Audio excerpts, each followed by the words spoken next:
जमीन सर्वे पर नीतीश सरकार का बड़ा आदेश आया है। अब 21 फरवरी 2025 तक नहीं कर पाएंगे यह काम राज्य में। अब 21 फरवरी 2025 तक के लिए जमीन सर्वेक्षण के लिए ऑनलाइन दस्तावेज जमा नहीं करवाए जा सकेंगे।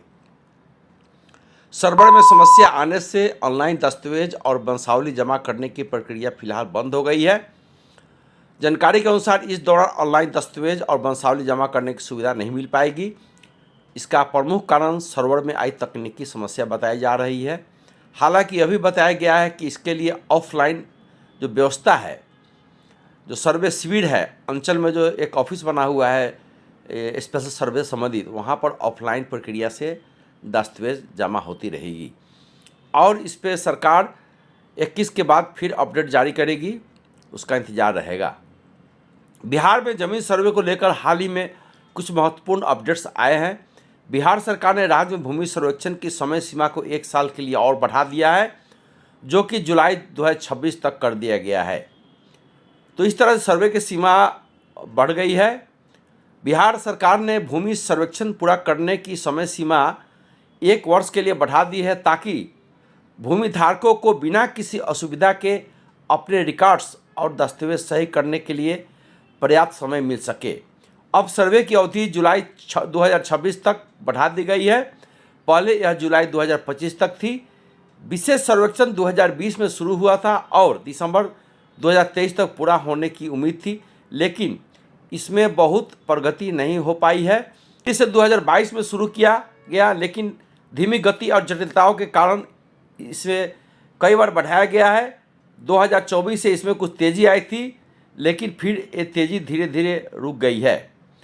अब आगामी इलेक्शन भी आने वाले हैं। इलेक्शन में सभी बिजी रहेंगे। आखिरी कैडेस्ट्रल सर्वे 1911 ईस्वी में हुई थी, जो कि ब्रिटिश शासन के दौरान हुआ था। इस सर्वे का मुख्य उद्देश्य डिजिटल भूमि रिकॉर्ड तैयार करना है, जिससे भूमि विवादों को कम किया जा सके और सरकारी परियोजनाओं के लिए आवश्यक जमीन की उपलब्धता सुनिश्चित कराई जा सके। राजस्व एवं भूमि सुधार विभाग के अपर मुख्य सचिव दीपक कुमार सिंह ने बताया कि सत्यापन के बाद उपलब्ध सरकारी ज़मीन के बारे में वास्तविक तस्वीर सामने आएगी। हर भूमि मालिक को उनकी ज़मीन के सही रिकॉर्ड उपलब्ध कराए जाएंगे। सरकार ने भूमि सर्वेक्षण की प्रक्रिया में कुछ महत्वपूर्ण बदलाव भी किए हैं, जैसे कि ड्रोन मैपिंग, सैटेलाइट इमेजिंग और ब्लॉकचेन टेक्नोलॉजी का उपयोग करके इस ज़मीन को रसीद को डिजिटल फॉर्म में लाया जाएगा और सभी जितने भी डिजिटल फॉर्मेट में लाने के बाद में जितने भी रसीद है, सभी को आधार कार्ड से जोड़ने का काम जो है अनिवार्य कर दिया गया है। गाँव में सर्वे कब होगा, इसके लिए जो आधिकारिक वेबसाइट है www.dlrs.com पर देख सकते हैं। अगर आपको और जानकारी चाहिए तो मुझे बताएं। बिहार सर्वे में जटिलताओं के कारण अभी जो एक नया नोटिफिकेशन निकली है, उसमें 15 मार्च 2025 तक हर एक अंचल में, हर एक गांव में शिविर लगाकर राजस्व कर्मचारी, अंचल अधिकारी को यह आदेश दिया गया है कि जो डिजिटल फॉर्मेट में अभी जो उपलब्ध है उसमें काफ़ी गलतियां हो गई है। कई लोगों का उसमें ज़मीन के प्लॉट, खाता खेसरा मिसमैच है, जिस कारण से काफ़ी उनका जो लैंड परचेज वाला जो जमाबंदी है वो नहीं हो पा रही है, उनका रजिस्ट्री रिजेक्ट हो जा रहा है। तो इस कारण से सरकार ने नया आदेश जारी कर सभी समहर्ता, उप समहर्ता, अंचल के अधिकारी और राजस्व कर्मचारी सभी को कहा है कि उनके लैपटॉप जो आधिकारिक रूप से उपलब्ध कराई गई है, वहाँ पे जा कर के जो मूल जमाबंदी पंजी है वहाँ से मिलान करें। एक एक जमाबंदी को मिलान करके मूल जमा पंजी में जो भी दर्ज है उसको डिजिटल फॉर्म में करें। बट ये काम उतना आसान नहीं है, क्योंकि काम की जो करने की जो उनकी क्षमता है, ये उस पर भी निर्भर करेगा कि कितने धैर्य के साथ जो राजस्व कर्मचारी है उसको करेंगे, क्योंकि करप्शन का बाज़ार भी बहुत ज़्यादा गर्म है। और इसको ध्यान में रखते हुए मुझे नहीं लगता है कि ये जो सरकार ने जो आदेश जारी किया है, इसको जो धरातल पर इसको उतार पाएंगे, क्योंकि यहाँ पर जो पैसे देंगे उसी के काम होता है। बाकी किसान हो या कोई आदमी हो, कोई सुनता नहीं है। राजस्व विभाग में अंचल अधिकारी से लेकर के जो आपको राजस्व कर्मचारी है, कोई भी सुनता नहीं है।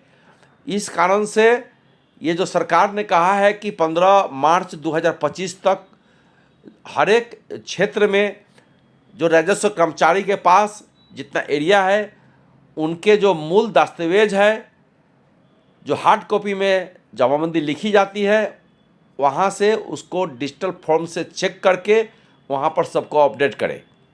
काम तो ये सरकार का आदेश बहुत ही अच्छा है, सभी किसानों के हित में है, लेकिन यदि उनके कर्मचारी भ्रष्ट होंगे तो कैसे इसकी चीज़ों का जो आगे की ओर बढ़ेगी। आप कहीं भी चले जाए, इवन मैंने पाया है कि जो अमीन है राजस्व स्पेशल सर्वे के, आप कोई भी, जब मैंने देखा है कि वहाँ पर कोई दस्तावेज लेके जाता है तो पहले तो उसको नकारात्मक दृष्टि से देखते हैं और इतने सारे ऑब्जेक्शन लगाते हैं कि वो वापस लेके फिर चले जाते हैं।